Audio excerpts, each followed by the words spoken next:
ईद और रोजा सऊदी के तारीख के मुताबिक हिंदुस्तान में भी उसी दिन ईद मनाए और रोजा रखे, तो क्या ये सही है?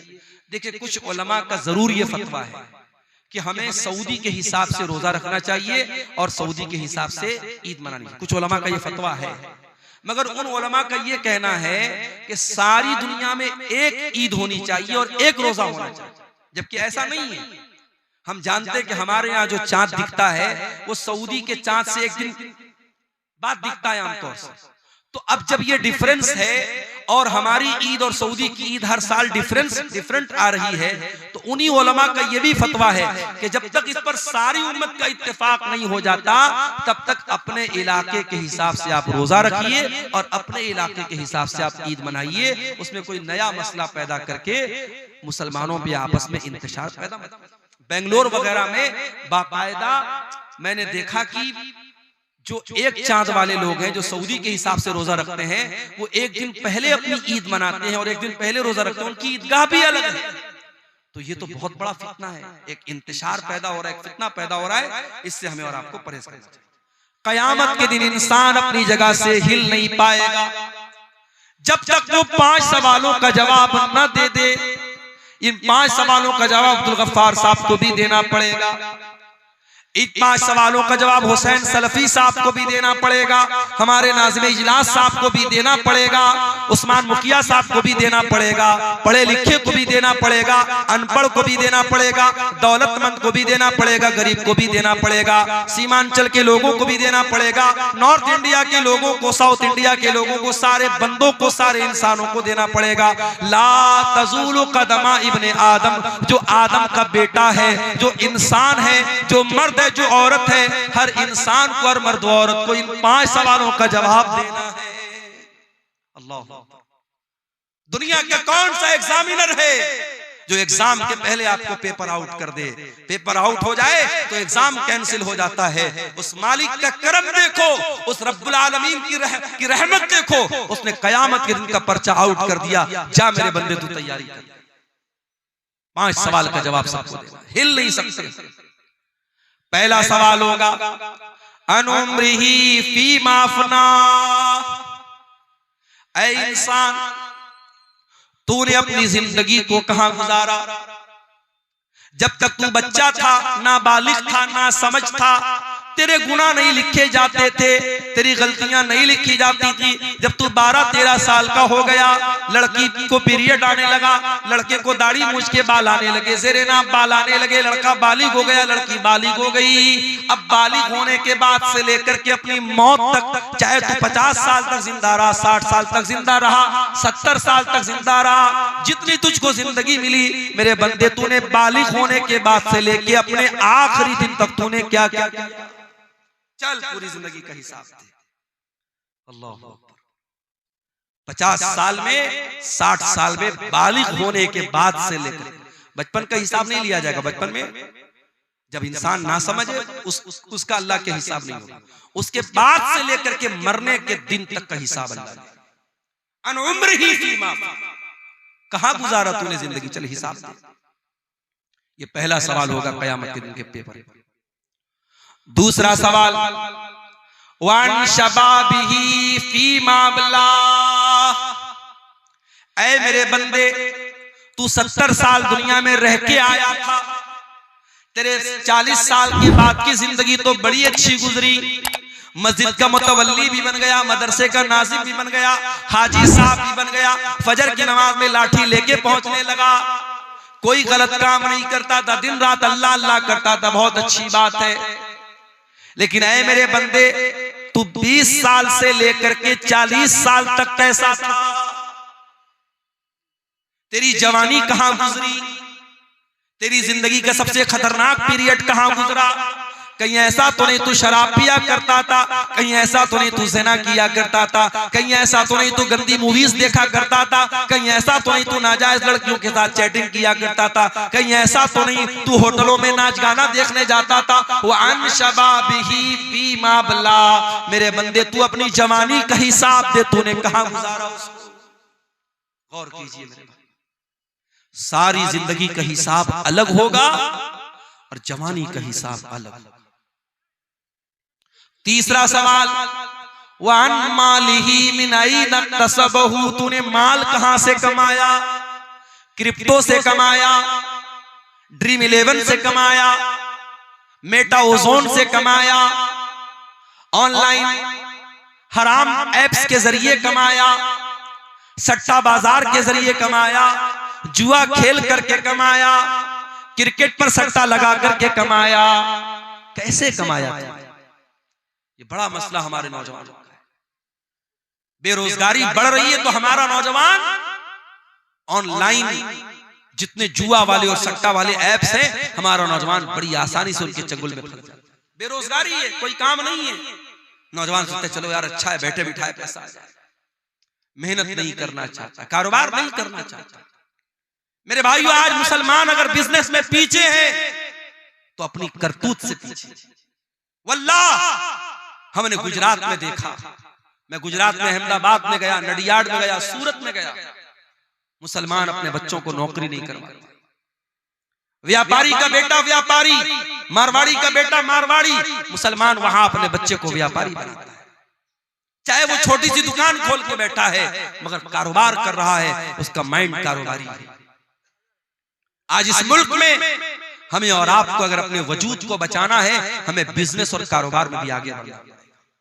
और मैं ये बात इसलिए कर रहा हूं क्योंकि अगर हमने अपने आप को बिजनेस में आगे नहीं बढ़ाया, आगे आने वाले दिनों में बड़ी कठिनाइयां हैं। इन मदरसों, इन मस्जिदों और हमारे दीन की बुनियादों पर जो दिन रात हमले हो रहे हैं, इन हमलों से अपना डिफेंस करने के लिए भी हमें पैसे की जरूरत पड़ेगी। आज हम जानते हैं सुप्रीम कोर्ट और हाई कोर्ट में वकीलों की फीस कितनी महंगी होती है। अभी हमारे उत्तर प्रदेश में मदरसों का केस चल रहा था, हाई कोर्ट का फैसला आ गया कि सारे मदरसे जो है गलत है, बंद कर दिया जाए, और 10,000 से ज्यादा जो टीचर थे उनकी नौकरी खतरे में पड़ गई। तो वहां मदरसों की जो एसोसिएशन है उसने इस मामले को सुप्रीम कोर्ट में उठाया, और सुप्रीम कोर्ट में बड़ी महंगी वहां के वकीलों की एक सुनवाई की जो फीस होती थी 50-50 लाख रुपए होती थी, वो फीस उन्होंने पेमेंट किया और उसके बाद केस को लड़ा और जज साहब के सामने पूरे मामले को रखा, और अल्हम्दुलिल्लाह सुप्रीम कोर्ट का जजमेंट आ गया कि नहीं, इतने सैकड़ों सालों से ये मदरसे चल रहे हैं, इन मदरसों को बंद नहीं किया जा सकता। सुप्रीम कोर्ट ने जजमेंट दे दिया, फैसला दे दिया। मेरे प्यारे साथियों, आज अगर कोई बेकसूर है और उसके खिलाफ कोई केस हो गया है, केस को लड़ने के लिए भी पैसे की जरूरत है, मस्जिदों को बनाने के लिए पैसे की जरूरत है, कब्रिस्तान और वक्फ की जमीन को बचाने के लिए आपको फंड की जरूरत पड़ेगी। और फंड कहां से आएगा? जब आप बिजनेस में आगे नहीं बढ़ेंगे, जब कारोबार में आगे नहीं। इसलिए हराम तरीके मत अपनाओ। कयामत के दिन तीसरा सवाल किया जाएगा, तुमने माल कहां से कमाया। चौथा सवाल, वफीमान फकहू, तुमने माल कहां पर खर्च किया था। हैप्पी न्यू ईयर मनाने के लिए किसी होटल का टिकट तो नहीं खरीदा था, नए साल के जश्न के मौके पर शराब में तो नहीं लुटाया था, सर्दी के मौसम में किसी पिकनिक स्पॉट पे जाके दोस्तों के साथ रंगरलियां मनाने तो नहीं चला गया था। आजकल लोग कश्मीर बहुत जा रहे हैं, हमारे इंस्टाग्राम पर मैंने देखा बड़ी रील्स आ रही हैं, लोग कश्मीर में जा रहे हैं, मियां बीवी जा रहे हैं और वहां जाके जो है बर्फ के ऊपर दिल बना रहे हैं कि साहब हम अपनी बीवी से बड़ी मोहब्बत करते। अरे बीवी से मोहब्बत करते हो तो वहां कश्मीर में जाके बर्फ बनाने से थोड़ी साबित होगा। बीवी का हक अदा करो, बीवी का ख्याल रखो। कश्मीर जाने के लिए लोगों के पास ठंडा नहीं है और अपने घर में लेटे हैं और अस्सलातु खैरु मिनन नौम की आवाज आ रही है, तो ये सर्दी में रजाई के अंदर दुबक करके लेटा हुआ है और फजर में नहीं जाता है। पूछो क्यों नहीं जाता है? कहते मौलवी साहब बड़ा ठंडा है, बहुत ठंडा है, बहुत सर्दी है। अपने बिस्तर को छोड़ करके तू 10 कदम दूर मस्जिद में नहीं जा सकता, तेरे लिए बहुत ठंडा है। और इसी दिसंबर के कड़कड़ाते हुए सर्दी और ठंडे में कश्मीर चला जाता है दोस्तों के साथ, और मनाली और कुल्लू चला जाता है अपनी फैमिली के साथ। मेरे प्यारे साथियों, इससे पता ये चलता है कि तेरे दिल में अल्लाह की मोहब्बत कितनी है, तेरे दिल में ईमान की मोहब्बत कितनी है। चौथा सवाल ये होगा, पैसा कहां खर्च। ये मत सोचो पैसा हमारे बाप का है, पैसा हमने कमाया है, हमारी मर्जी हम जहां चाहे खर्च करें। नहीं, पैसा कहां से आया इसका भी हिसाब देना पड़ेगा, पैसा कहां खर्च किया इसका भी हिसाब देना पड़ेगा। ये जो हराम जगहों पर पैसा लुटाते हो, हिसाब देना पड़ेगा। शायर आ रहा है, शायरी पढ़ रहा है। अभी एक वीडियो मैंने देखा, शायर उल्टी सीधी शायरी पढ़ रहा है, लोग नोटों की बारिश कर रहे हैं। कई जगहों पर अहले हदीसों के जलसों में, प्रोग्रामों में शुअरा जो पढ़ रहे हैं, शायरी पढ़, उन पर नोट बरसाए जा रहे हैं। माफ कीजिएगा, ये मुनासिब तरीका नहीं है। ठीक है, आप शायर को हौसला अफजाई के तौर पे कोई रकम देते, उस पर एतराज नहीं है, मगर नोटों की बारिश करना, नोट बरसाना, एक एक नोट इस तरीके से उसके ऊपर लुटाना, ये गलत तरीका है, ये हराम तरीका है। यूं उत्तर प्रदेश के अंदर एक शादी में मुसलमान लड़के ने अपनी बारात के मौके पर, अपनी शादी के मौके पर 20 लाख रुपया हवा में लहरा दिया। 20 लाख रुपया नोटों की गड्डी को हवा में लहरा दिया। साहब मैं बहुत खुश हूं आज मेरी शादी। मेरठ के अंदर, उत्तर प्रदेश में मेरठ एक जगह है, मेरठ में एक मुसलमान की शादी हुई और लड़के को ससुराल से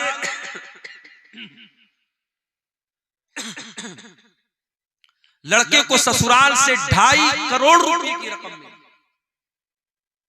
और मौलाना साहब जो निकाह पढ़ाने आए तो उनको 11 लाख रुपए कैश। हमारे यहाँ जब ये न्यूज आई तो हमारे बहुत सारे मदरसे के टीचरों ने कहा कि चलो अब वही मेरठ में चल के हम लोग निकाह पढ़ाते हैं। 11 लाख रुपए एक निकाह का मिल रहा है। तो मुसलमान पैसा लुटा रहा है भाई। आज आप जाके देख ले, जितने खाने पीने की दुकानें हैं वहां गैर मुस्लिमों की भीड़ आपको नहीं मिलेगी, मुसलमानों की। ये कबाब की दुकानें, ये बिरयानी की दुकानें, ये चटर पटर सामानों की दुकानें कौन मिलेगा? मुसलमान मिलेगा। अभी मैं कटिहार स्टेशन के बाहर देखा, कोई चाय वाला था, चाय की दुकान पे वो चाय बेच रहा है, हांडी वाली चाय, बड़ी मशहूर चाय भाई। उसकी चाय पीने ज्यादा नौजवान मुसलमान जा रहे हैं और चाय भी पी रहे, साथ में सिगरेट का धुआं भी उड़ा रहे हैं। दौलत अल्लाह की बहुत बड़ी नेमत है। इस दौलत का हिसाब देना पड़ेगा आपको। कहां खर्च किया आपने, कहां से आई ये दौलत, अल्लाह को हिसाब देना पड़ेगा। 5वां सवाल किया जाएगा, व माज़ा अमिल फीमा अलीमा, तूने जो इल्म हासिल किया, हर साल तेरे मदरसे का जलसा होता था, तू परिवार के साथ जलसे में जाता था, औरत भी जाती थी, मर्द भी जाता था। कभी बनारस से कोई आलिम आया, कभी दिल्ली से आया, कभी कलकत्ता से आया, कभी इटावा से आया। तूने उलमा के बयानात को सुना, व माज़ा अमिल फीमा अलिमा, तूने उस इल्म के ऊपर अमल कितना किया? अमल कुछ नहीं, अमल कुछ नहीं। पिछले साल भी जो बेनमाजी, इस साल भी बेनमाजी। पिछले साल भी जो सूद खाता था, इस साल भी सूद खा रहा है। पिछले साल जो जुआ खेलता था, इस साल भी जुआ खेल रहा है। पिछले साल जो ज़िना में मुलव्विस था, इस साल भी ज़िना में मुलव्विस है। मेरे प्यारे साथियों, अगर इतनी तकरीरों और जलसों के बावजूद अगर हम अमल नहीं करते हैं, माफ कीजिए, ये एनर्जी, ये पैसा, ये सरमाया, ये कैपिटल जो लग रहा है इन जलसों पर, इन तकरीरों में, सब बर्बाद न हो जाए, कहीं क़यामत के दिन हमारे लिए मुसीबत न बन जाए। क्योंकि अल्लाह पूछेगा, व माज़ा अमिल फीमा अलिमा, तूने जो इल्म हासिल किया उस इल्म के ऊपर तूने अमल किया। मई जून का महीना आता है, हमसे गर्मी बर्दाश्त नहीं होती। जिसके घर में अल्लाह ताला ने ताकत दी वो एसी लगवाता है, जिसके घर में इस्तिताअत एसी की नहीं वो कूलर लगवाता है, जिसके घर में कूलर नहीं कम से कम पंखा चल रहा है। हमसे गर्मी बर्दाश्त नहीं होती, हम ट्रेन का सफर करते हैं, हम कोशिश करते हैं एसी में सफर करें। गर्मी के मौसम में हम स्लीपर में सफर नहीं कर सकते। मेरे प्यारे साथियों, कभी आपने सोचा और गौर किया कि कब्र की उस 2 गज जमीन के अंदर जब आप जाएंगे, वहां कौन आपको एसी देगा, वहां कौन आपको कूलर देगा, वहां कौन आपको पंखा देगा?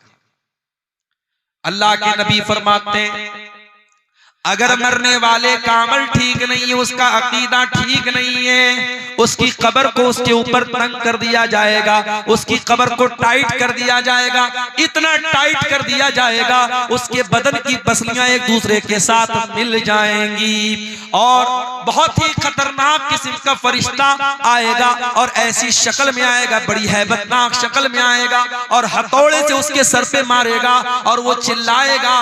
वो मरने वाला जो कब्र में है वो चिल्लाएगा और उसके चिल्लाने की आवाज को इंसान और जिन्नात के अलावा सारी मखलूकात सुनेंगी, सारे जानवर सुनेंगे।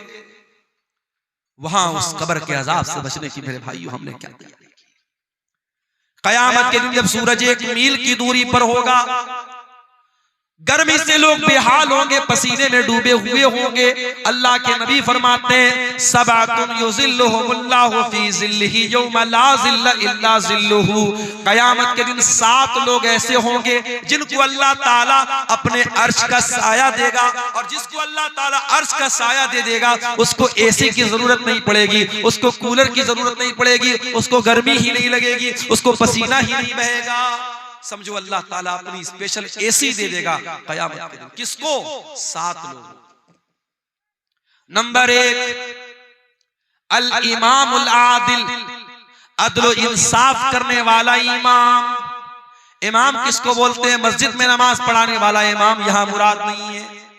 इमाम से मुराद वो इंसान है जिसके हाथों में लोगों की बागडोर हो, जो अपने इलाके का सरपंच हो, अपने इलाके का सरदार हो, अपने शहर का जिम्मेदार हो, अपने रियाया का बादशाह हो, अपने इलाके का वजीर हो, जिसके हाथ में हुकूमत हो, प्रशासन हो, एडमिनिस्ट्रेशन हो, उसको अल्लाह के नबी ने इमाम कहा है।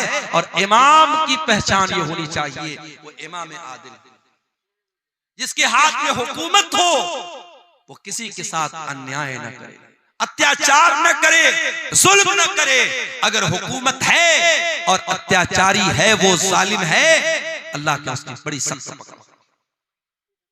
नंबर 2 वशाफुन नशा फी इबादतिल्लाह, और अल्लाह ताला क़यामत के दिन अपने अर्श का साया उस इंसान को देगा, उस नौजवान को देगा जिसकी जवानी अल्लाह की इबादत में गुजरी हो। जवानी अल्लाह की इबादत में गुजरी, जिसकी जवानी मस्तियों में, हराम कामों में, अय्याशी में न गुजरी हो, जिसने अपनी जवानी को अल्लाह की इबादत में गुजारा। शेख सादी कहते हैं दर जवानी तौबा करदन शेवे पैगंबरी, वक्त पीरी गुर्गे जालिमी शवत परहेजगार। अरे जवानी में तौबा करो, जवानी में तौबा करना और अल्लाह की तरफ लौट के आ जाना, ये पैगंबरों का तरीका है, ये नबियों का तरीका है। बुढ़ापे में तो जालिम भेड़िया भी शरीफ बन जाता है। बुढ़ापे में तौबा कर ली तो कौन सा कमाल कर लिया। तौबा करना है तो जवानी में, नमाज की आदत डालना है जवानी में डालो। हज और उम्रा अगर अल्लाह ने दौलत दी है, हज और उम्रा जवानी में जाके करो, अपनी बीवी को लेके जाओ, जवानी में कराओ मेरे प्यारे साथियों। और जवानी में जब आप हज और उम्रा करेंगे उसकी एक अलग लज्जत मिलेगी। उसके बाद फरमाया वरजुलानी तहाब्बा फिल्लाहि इज्तमा अलैहि व तफर्रका अलैहि, और 2 लोग आपस में मोहब्बत करते हो अल्लाह के लिए, मिलते हो तो अल्लाह के लिए, जुदा होते हो तो अल्लाह के लिए। मुझे मालूम है सीमांचल के इस इलाके में बहुत मोहब्बतें भी मुझको मिलती हैं। बाज़ इलाकों में जाता हूँ, 70 साल का बूढ़ा आता है, मुझे बड़े खुश होकर के मुझसे मुसाफा करता है और बड़ी खुशी के साथ कहता है मौलाना आज तक आपको यूट्यूब में देखते थे, आज पहली बार रियल देखते। ऐसी बूढ़ी औरतों के फोन भी मेरे पास आते हैं जो कहती है कि मौलाना रात में आपकी तकरीर सुने बगैर नहीं सोती, मेरा कोई रिश्ता नहीं है, कोई रिलेशन नहीं है, मैं उनके इलाके का नहीं हूं, फिर ये मोहब्बत क्यों है? ये मोहब्बत इसलिए है कि कहीं ना कहीं दिल में ये बात है कि ये अल्लाह की बात बता रहा है, रसूल की बात बता रहा है। अल्लाह की मोहब्बत ये हमारे और आपके रिश्ते को जोड़ रही है। 7 दिसंबर को मेरा प्रोग्राम था रत्नी, इसी कटिहार के रत्नी इलाके में। मजबूरी आ सकती है, मिस हैपनिंग आ सकती है। शनिचर का दिन था, प्रोग्राम में मैं नहीं आ सका, छुट्टी नहीं मिल पाई। जिम्मेदारान मुझे आखिरी दिन तक फोन करते रहे। मैं 1 हफ्ता पहले उनको बता दिया मैंने कि देखिए बहुत बहुत सख्ती हो गई है, छुट्टी नहीं मिल रही, लेकिन प्रोग्राम में मैं नहीं आ पाया। बाद में बहुत लोग नाराज भी हुए। लोगों ने वहां कमेटी वालों को कहा कि लोगों ने झूठ मूठ बात नहीं की, मौलाना से नाम दे दिया। हम सबको ये बात समझनी चाहिए, जलसे के मैनेजमेंट कमेटी को भी समझना चाहिए और आम पब्लिक को भी ये समझना चाहिए कि जिस मुकर्रिर को हम बुलाते हैं वो भी इंसान है, उसके साथ मजबूरी आ सकती है, उसके साथ कोई हादसा हो सकता है। और खास तौर से अगर वो इंसान किसी इदारे के साथ जुड़ा है, किसी बंधन में है, किसी मुलाजमत में है, तो फिर उसके साथ और मजबूरियां भी हो सकती हैं। हमें तमाम बातों का लिहाज रखना चाहिए। मोहब्बत कभी कभी बहुत भारी पड़ जाती है। अब कहीं मैं नहीं पहुंच पाया, जलसे वाले जानते मेरी मजबूरी है, लेकिन आम पब्लिक नहीं जानती। आम पब्लिक जलसे वालों को दोषी करार देती है और वो लोग नहीं समझते कि मैं किसी मजबूरी की वजह से मौलाना नहीं आ पाए। तो अल्लाह के नबी फरमाते कि दो लोग जो मोहब्बत करते हो अल्लाह के लिए, पैसे के लिए मोहब्बत बहुत होती होगी, जमीन जायदाद के लिए मोहब्बत बहुत होती होगी। नेताजी आते हैं आपके पास, बड़ी मोहब्बत की बात कर रहे हैं, नेताजी वोट लेने के लिए आते हैं, साल भर वोट मिल जाता है, फिर 5 साल गायब हो जाते हैं। मगर वो मोहब्बत कि रात में आप जब दुआ के लिए हाथ उठाते हैं तो आप दुआ करते हैं, वो मोहब्बत अल्लाह की। वो मोहब्बत के इंसान मर गया। इसी इलाके के जो बुजुर्ग उलमा दुनिया से चले गए, आज भी हम उनको याद करते तो उनके लिए दुआ करते हैं। ये मोहब्बत अल्लाह के लिए होती है। वरजुलानी तहाब्बा फिल्लाही, कयामत के दिन अल्लाह ताला अपने अर्श का साया उन दो लोगों को देगा जो आपस में मोहब्बत करते हो अल्लाह के लिए, मिलते हो तो अल्लाह के लिए, जुदा होते हो तो अल्लाह के लिए। वरजुलुन क़ल्बुहु मुअल्लक़ुन फिल मसाजिद, और वो इंसान भी कयामत के दिन अल्लाह के अर्श का साया पाएगा जिसका दिल मस्जिद में अटका हो। हमारा दिल तो मोबाइल में अटका रहता है, 1 मिनट के लिए मोबाइल डिस्चार्ज हो जाए हम बेचैन हो जाते हैं। कभी वो बेचैनी नमाज के लिए क्यों नहीं पैदा होती? आप मार्केटिंग करने गए मंगल बाजार, असर का टाइम आया, आप 2 मिनट 5 मिनट निकाल करके बाजू की मस्जिद में नमाज नहीं पढ़ सकते थे क्या? शाम को आप कहीं दोस्तों के साथ घूमने गए, इशा की जमात का टाइम निकल गया, घर वापस आए, आप घर वापस आकर के इशा की नमाज नहीं पढ़ सकते थे क्या? अगर नमाज की फिक्र होगी, नमाज की टेंशन होगी, नमाज की चिंता होगी, आप कहीं भी चले जाएं आपको नमाज की फिक्र लगी रहेगी। वरजुलन क़ल्बुहु मुअल्लक़ुन बिल मसाजिद, जिसका दिल मस्जिद में अटका हो।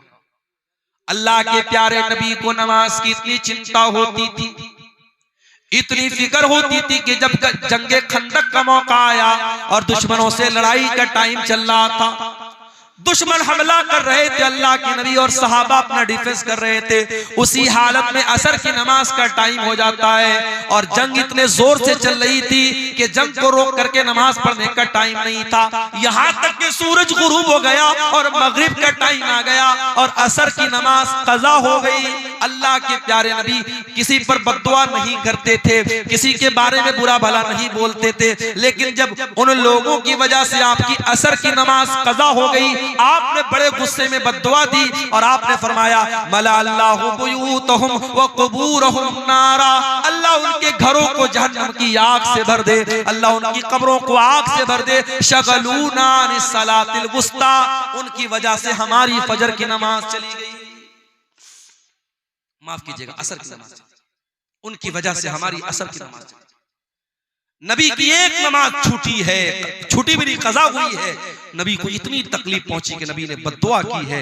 मेरे प्यारे साथियों, कभी गौर करना, रात भर जलसा सुनने के बाद अगर जानबूझ करके हम फजर की नमाज नहीं पढ़ते और इसको मामूल बना के रखा है हमने, हम अल्लाह को क्या जवाब देंगे? अल्लाह के नबी फरमाते हैं कयामत के दिन अल्लाह तबारक व तआला अपने अर्श का साया उस इंसान को देगा जिसका दिल मस्जिद में अटका हो। और कभी कभी मस्जिद में जाया करो तो ये मत सोचा करो मस्जिद में झाड़ू लगाना ये मस्जिद के मुअज्जिन का काम, उसको हकीर मत समझो। अरे मौका मिले तो मस्जिद की लैट्रीन को खुद साफ कर दो, मस्जिद के फर्श को खुद साफ कर दो। क्या पता जब अल्लाह ताला के नेकियों की कमी पड़ जाए तो यही एक नेकी हमारे काम आ जाए और अल्लाह कह दे कि मेरा ये बंदा मस्जिद में नमाजियों के लिए गंदगी साफ कर देता था, ये मस्जिद में झाड़ू लगा देता था, ये नमाजियों के लिए मस्जिद को साफ कर देता था। मेरे प्यारे साथियों, मस्जिद से अपने ताल्लुक को मजबूत करो, मस्जिद से अपने रिश्ते को मजबूत करो। अल्लाह के नबी फरमाते हैं वो इंसान जिसका दिल मस्जिद में अटका हो उसको क़यामत में अल्लाह अपने अर्श का साया देगा। नंबर 6,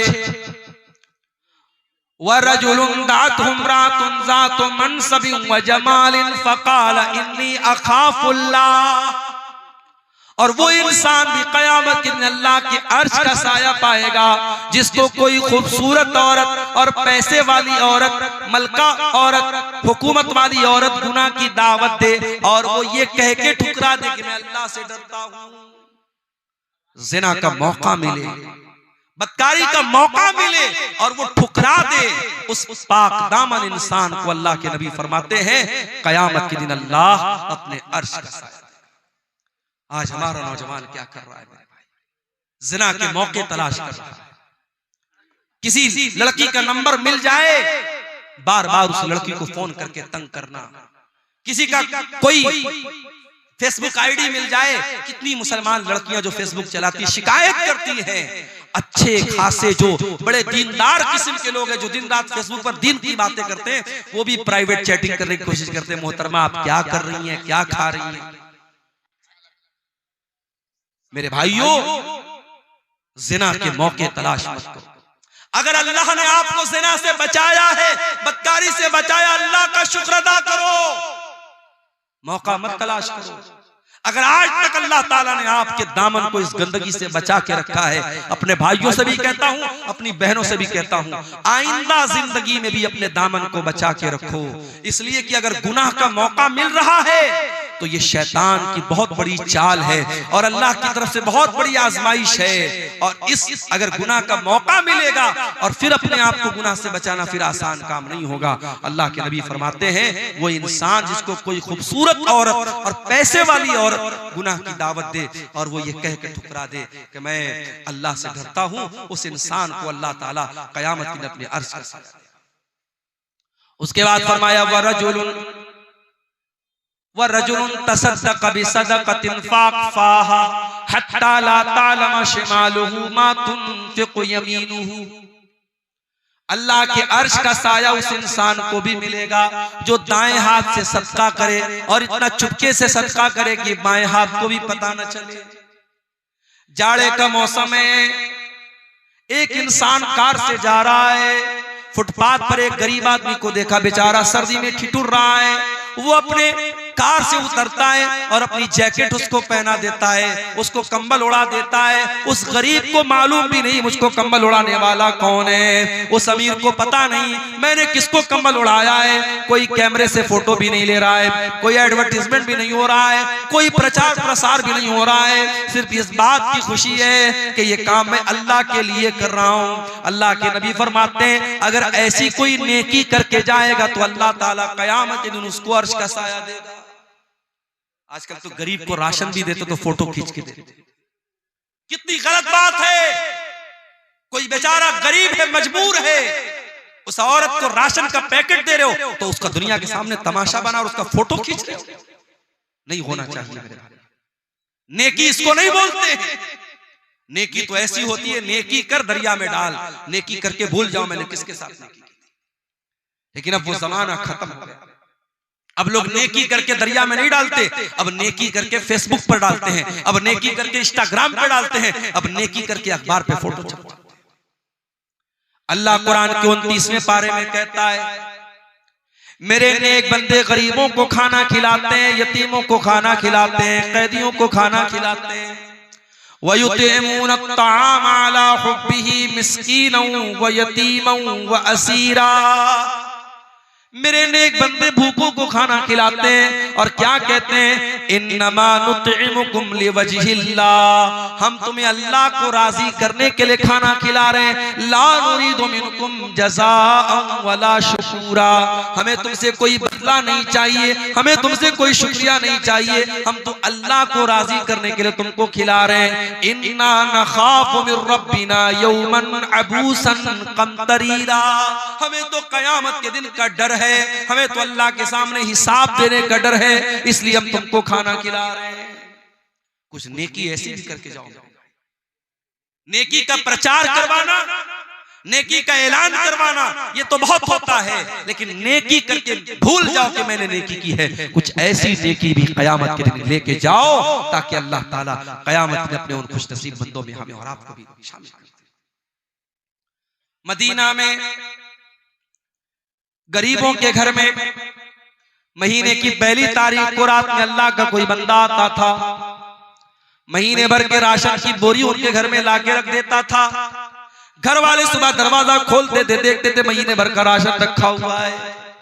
मदीना के सैकड़ों घरों का परिवार चलता था, लेकिन लोगों को पता नहीं था कि कौन अल्लाह का बंदा है जो रातों में राशन लाके देता है। कुछ दिनों के बाद मदीना में एक इंतकाल हो गया, एक मैयत हो गई। मैयत को जब नहलाया जाने लगा, जब मैयत के बदन से कपड़ा उतारा जाने लगा, उस मैयत की पीठ के ऊपर मोटे मोटे बोरे के निशान नजर आने लगे। लोग हैरान हो गए, ये तो जो मरने वाला इंसान है, ये तो नबी के खानदान से ताल्लुक रखता है, ये तो नबी के नवासे का बेटा है, ये तो हुसैन इब्न अली का बेटा अली बिन हुसैन है, इसकी पीठ पर मोटे मोटे निशान क्यों है? ये तो बोरी नहीं उठाता था, ये तो बोझ नहीं उठाता था, इस इंसान की पीठ पर ये मोटे मोटे निशान कैसे हैं? ये खबर पूरे मदीना में फैल गई। मदीना के उन गरीब परिवारों तक भी ये खबर गई। मदीना के उन गरीब परिवारों को समझ में आ गया, हमारे घर में हर महीना राशन की बोरी लाद करके हमारे घर तक लाने वाला कोई और इंसान नहीं था, वो अली बिन हुसैन थे, वो नबी के अहले बैत में से थे, वो नबी के नवासे के बेटे थे। ऐसे भी लोग थे मेरे भाई, सारी जिंदगी गरीबों के घर में अनाज पहुंचाते रहे। मरने के बाद जब नहलाया जाने लगा, तब उनके पीठ के निशानों से पता लगा कि ये काम वो करते थे।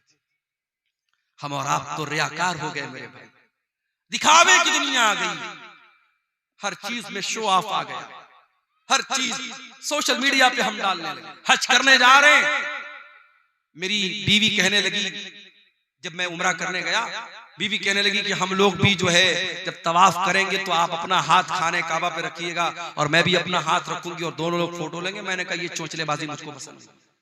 उम्रा करने आए हो भाई, तवाफ करने आए हो, वहां बैठ करके बीवी अपना हाथ रख रही है, शौहर अपना हाथ रख रहा है और दोनों फोटो ले रहे हैं ताकि दुनिया को पता लग जाए साहब मियां बीवी दोनों साथ में उम्रा करने गए। तो क्या है ये चोंचलेबाजी आज हो रही है।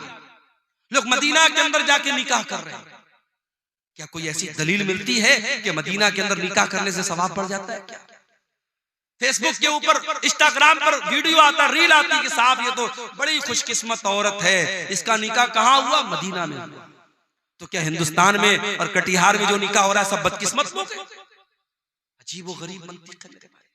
मसला याद रखो, निकाह मस्जिद के अंदर हो सकता है, मगर निकाह मस्जिद के अंदर करना कोई सुन्नत नहीं है और कोई सवाब का काम नहीं। ये मसला याद रखो। मस्जिद के अंदर निकाह हो सकता है, लेकिन अगर कोई ये समझता है कि मस्जिद के अंदर निकाह करने से सवाब ज्यादा मिलेगा या मस्जिद के अंदर निकाह करना सुन्नत है, नहीं, सुन्नत नहीं है और ना इससे सवाब ज्यादा मिलेगा। कर सकते हैं, इजाजत है बस।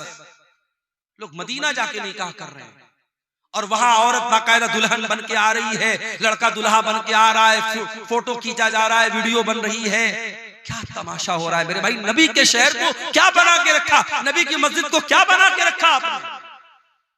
हर चीज में शो ऑफ।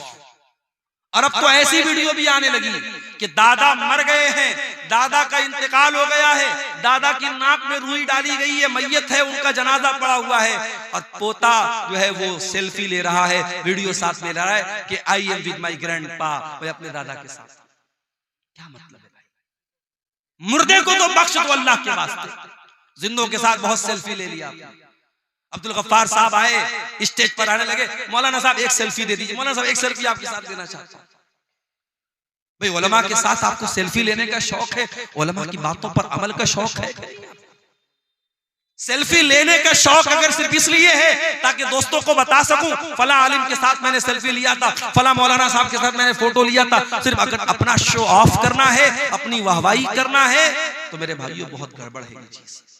हाँ, अगर आपको किसी आलिम से मोहब्बत है, उसकी तकरीरों को आप सुनते हैं और फिर उसकी बातों पर अमल भी करते हैं और फिर वो आलिम आपके इलाके में आता है और आपने कहा मौलाना आपसे बड़ी मोहब्बत करता हूँ, एक फोटो दे दीजिए, तो ठीक है, मौलाना लोग भी आपका दिल नहीं तोड़ेंगे, वो आपके साथ सेल्फी ले लेंगे, मगर सिर्फ सेल्फी लेने का मकसद वाहवाही करना है तो ये गलत है। शो ऑफ मत कीजिए। हमारा दीन शो ऑफ वाला दीन नहीं है, हमारा दीन बड़ा सिंपल, बड़ा सादा दीन। अल्लाह के नबी फरमा रहे हैं, दाहिने हाथ ने सदका किया, बाएं हाथ को भी पता नहीं चला। इतना चुपके से सदका किया, इतना चुपके से दान दिया, इतना चुपके से खैरात किया, दाहिने हाथ का सदका बाएं हाथ को पता नहीं चला। कुछ ऐसा दान भी यहां दीजिए मदरसों में कि जो आपको मालूम है और अल्लाह को मालूम। बड़ी बड़ी रकम लोग दे देते हैं, मालूम नहीं। हमारे बनारस में एक मस्जिद बन रही थी, 1 करोड़ रुपया मस्जिद के बनने पर खर्च हुआ था और 10-10 लाख रुपया ऐसे लोगों ने चंदा दिया कि पता भी नहीं चला कि वो चंदा किसकी तरफ से आया। औरतों की तरफ से सोने के जेवरात आए, मालूम भी नहीं हुआ कौन सी औरत ने दिया था। तो कुछ ऐसे काम भी करके जाइए कि दाएं हाथ का सदका बाएं हाथ को पता न चले। और आखिरी बात जो इस हदीस में बयान की गई, अल्लाह के नबी फरमाते हैं वह रजुलुन ज़करल्लाह खालियन फफाज़त ऐना, क़यामत के दिन अल्लाह के अर्श का साया उस इंसान को भी मिलेगा जो तन्हाई में अल्लाह को याद करे और उसकी आंखों से आंसू बहे।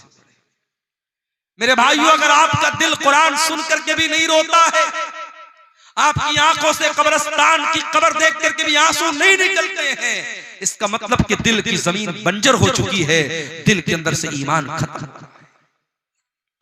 कभी कभी रात के सन्नाटे में अपने कमरे में बैठ करके अल्लाह को याद करो। मेरे प्यारे भाइयों, अपने माजी में किए गए गुनाहों को हम याद करें, अपनी गलतियों को याद करें और मालिक के रहमत को याद करें। मालिक के सामने आंसू बहा लें, मालिक के सामने रो लें, मालिक के सामने गिड़गिड़ा लें, मालिक से तौबा कर लें। अल्लाह की कसम, ये चंद आंसू हमारी मगफरत के लिए काफी हो जाएंगे।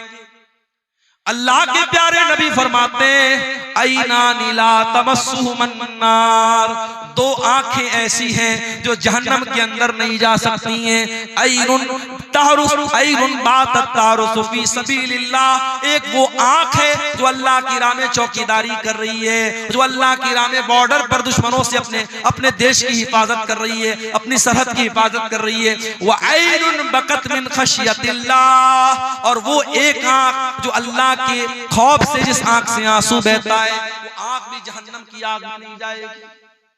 इन आंखों से अगर अल्लाह के खौफ से चंद आंसू बह पड़े मेरे भाइयों, तो ये आंसू हमारी जहन्नम की आग को बुझाने के लिए इंशाअल्लाह काफी हो जाएंगे।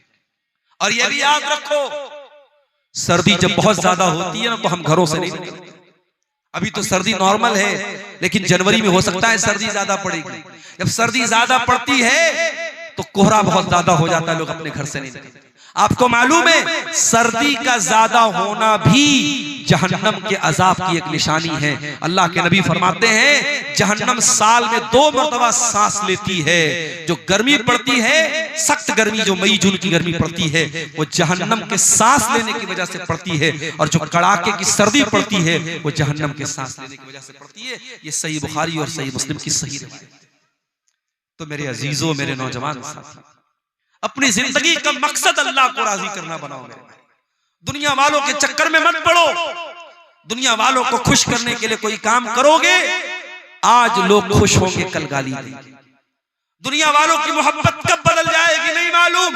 अल्लाह की मोहब्बत अगर हासिल हो गई मेरे प्यारे साथियों, तो इंशाअल्लाह वो कभी नहीं मिटेगी। अल्लाह को राजी कर लो। अल्लाह के नबी फरमाते हैं जो लोगों को नाराज करके अल्लाह को राजी करेगा, अल्लाह उसके लिए काफी हो जाएगा। और जो अल्लाह को नाराज करके लोगों को खुश करेगा, अल्लाह उसे लोगों के हवाले कर देगा, फिर अल्लाह अपनी नजर करम उसकी तरफ नहीं करेगा।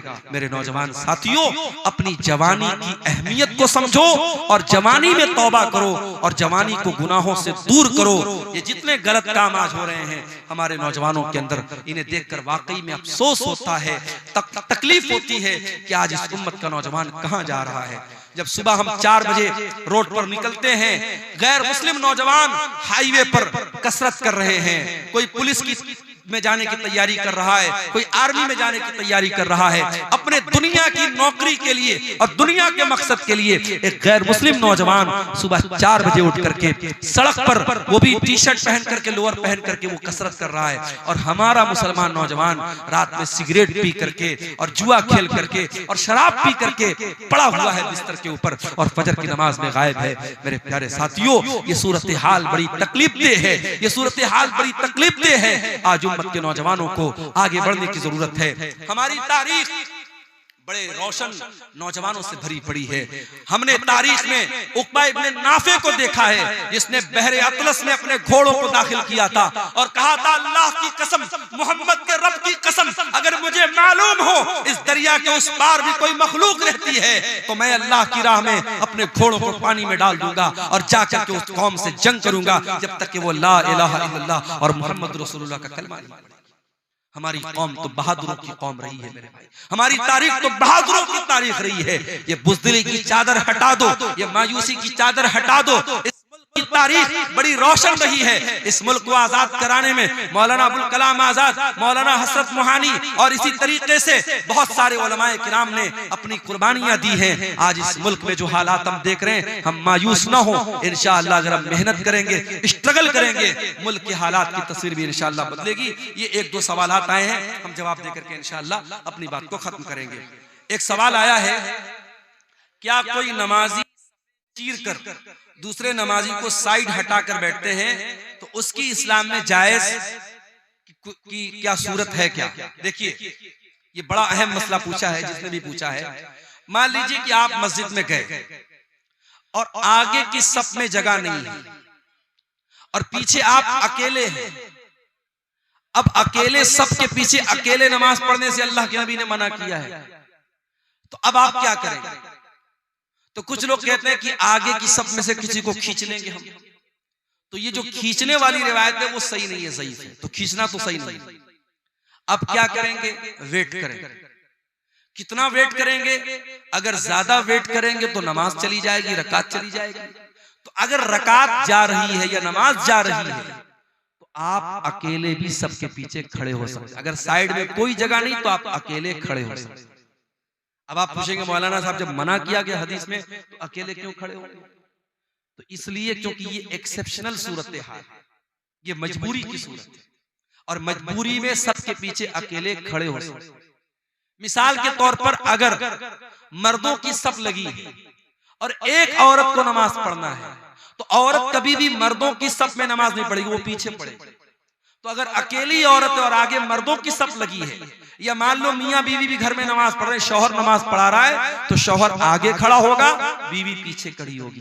तो जब औरत सबके पीछे अकेली खड़ी हो सकती है क्योंकि वहां एक्सेप्शनल केस है, तो मर्दों में भी अगर मजबूरी है, नमाज जा रही है, अगर कोई आ रहा है, कोई वजू कर रहा है तो वेट कर लो, आकर के उसके साथ शामिल हो जाओ। अगर नमाज जाने का डर है तो आप अकेले भी सबके पीछे खड़े हो सकते हैं। इस मसले में यही सही सूरत हाल है इंशाअल्लाह। ईद और रोजा सऊदी के तारीख के मुताबिक हिंदुस्तान में भी उसी दिन ईद मनाए और रोजा रखे, तो क्या ये सही है? देखिए, कुछ उलमा का जरूर ये फतवा है कि हमें सऊदी के हिसाब से रोजा रखना चाहिए और सऊदी के हिसाब से ईद मनानी चाहिए। कुछ उलमा का ये फतवा है, मगर उन उलमा का ये कहना है कि सारी दुनिया में एक ईद होनी चाहिए और एक रोजा होना चाहिए, जबकि ऐसा नहीं है। हम जानते हैं कि हमारे यहाँ जो चांद दिखता है वो सऊदी के चांद से एक दिन बाद दिखता है आमतौर से। तो अब जब ये डिफरेंस है और हमारी ईद और सऊदी की ईद हर साल डिफरेंट आ रही है, तो उन्हीं उलमा का ये भी फतवा है कि जब तक इस पर सारी उम्मत का इत्तेफाक नहीं हो जाता तब तक अपने इलाके के हिसाब से आप रोजा रखिए और अपने इलाके के हिसाब से आप ईद मनाइए। उसमें कोई नया मसला पैदा करके मुसलमानों में आपस में इंतशार पैदा मत। बेंगलोर वगैरह में बाकायदा मैंने देखा कि जो एक चांद वाले लोग हैं जो सऊदी के हिसाब से रोजा रखते हैं, वो एक दिन पहले अपनी ईद मनाते हैं और एक दिन पहले रोजा रखते हैं, उनकी ईदगाह भी अलग है। तो ये तो बहुत बड़ा फितना है, एक इंतशार पैदा हो रहा है, एक फितना पैदा हो रहा है। इससे हमें और आपको परहेज करना चाहिए। उसके बाद एक सवाल है, क्या सवाल है ये? नमाज में रुकू मिलने से क्या रकात पूरी हो जाती है या नहीं? देखिए, नमाज में रुकू मिल जाने से रकात मिलती है या नहीं, इस मसले में उलमा का इख्तिलाफ है। कुछ हदीसों से ये बात मालूम होती है कि रुकू मिल गया तो रकात मिल गई, लेकिन ज्यादातर दलीलों से ये बात समझ में आती है कि सिर्फ रुकू मिलने से रकात नहीं मिलती, क्योंकि जिसको रुकू मिला है उसको सूरह फातिहा भी नहीं मिली, इमाम के साथ क़ियाम भी नहीं मिला, इमाम के साथ क़िरात भी नहीं मिली। तो ज्यादा सही और मजबूत बात यही है कि रुकू मिलने से रकात आपकी काउंट नहीं होगी, आपको वो रकात दोहरानी पड़ेगी। इस मसले में इख्तिलाफ है, लेकिन ज्यादा मजबूत बात यही है। वल्लाहु आलम बिस्सवाब। पैदल हज पे जाना अभी के जमाने में क्या काबिल कबूल है? ये सब चौचलापन है बस। जब आज के जमाने में फ्लाइट है, सफर की सहूलत मौजूद है, तो अल्लाह ताला ने अपनी जान पर बिला वजह मशक्कत डालने से मना।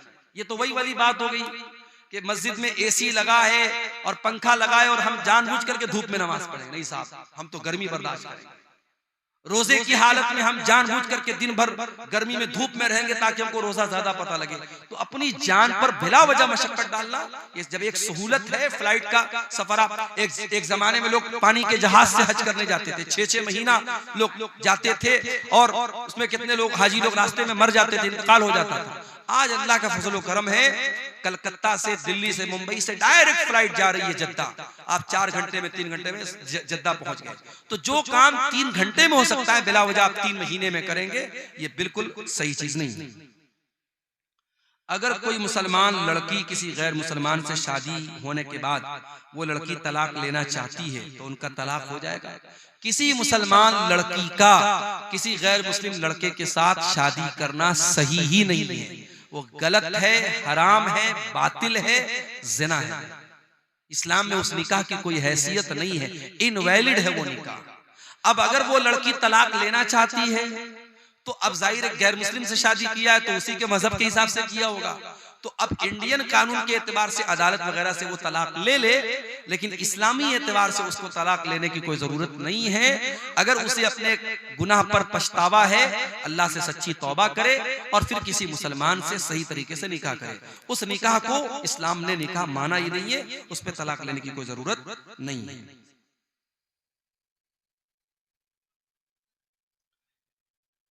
बीवी का शौहर पर कितना हक है? बीवी का शौहर पर बहुत हक है। अब उसको कितना परसेंटेज में तो नहीं बता सकते, लेकिन हाँ, इस्लाम में बीवी का शौहर पर भी हक है और शौहर का बीवी पर भी हक है। शौहर का हक क्या है बीवी के ऊपर? बीवी उसकी बात माने, उसकी खिदमत करे, उसको खुश रखे, उसकी जरूरतों को पूरा करे। और शौहर के ऊपर क्या हक है बीवी का?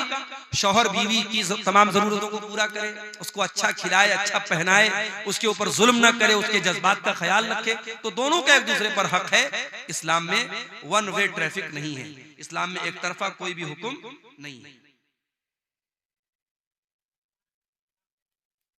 अगर कोई बच्चा पैदा होता है सनीचर की शाम 7 बजे, तो क्या अकीका के लिए सनीचर को शुमार करेंगे या इतवार से उसका शुमार किया जाए? देखिए, मगरिब के बाद दिन खत्म हो गया।